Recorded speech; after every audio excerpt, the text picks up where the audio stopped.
Magandang umaga po sa inyong lahat.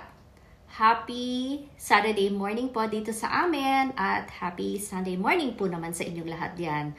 Meron lang po akong share sa inyo na thought of the day. Okay. At ito po ay parati ko pong itong ini-apply sa aming buhay at gusto ko po itong i-share sa inyong lahat. Ang thought of the day ko po ngayon ay piliin po na maging mabuti parati sa kapwa. Okay, syempre hindi natin pwedeng sabihin, parating mabuti, bakit ganon parating mabuti?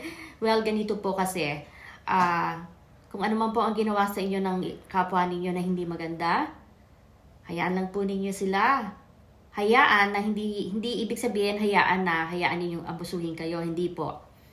Ang ibig sabihin po nun, magiging mabait pa rin po kayo, pero you need to keep your distance. Medyo lumayo po kayo sa mga ganyang klase ng tao. At yun nga, kung makikipag-away kayo sa mga taong ginawang kayo na hindi maganda, hindi rin po magiging maganda ang resulta, di ba? Ako po, sa totoo lang meron pong mga tao dyan sa Facebook at kahit saan naman kahit naman sa mga ibang mga kakilala natin dati. Hindi lang sa Facebook na sa Facebook yung mga nagplanong pabagsakin ako kasi hindi ko po alam kung ano ang intensyon nila, naiinggit or gusto nilang makalamang sa kapwa. Yun po ang mahirap kasi sa ibang tao pagka nainggit po sila sa iyo, ang gusto po nila pabagsakin ka.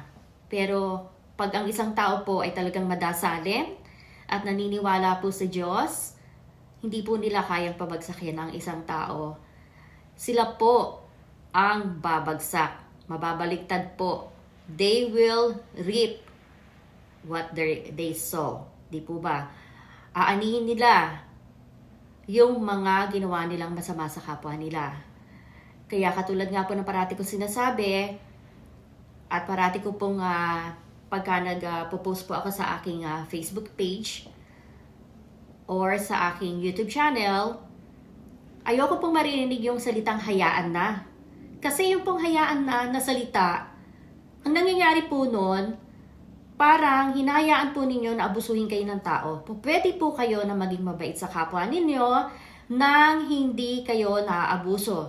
Na katulad ng ginagawa ko. Mabait po ako sa kapwa, pero meron pong limitasyon.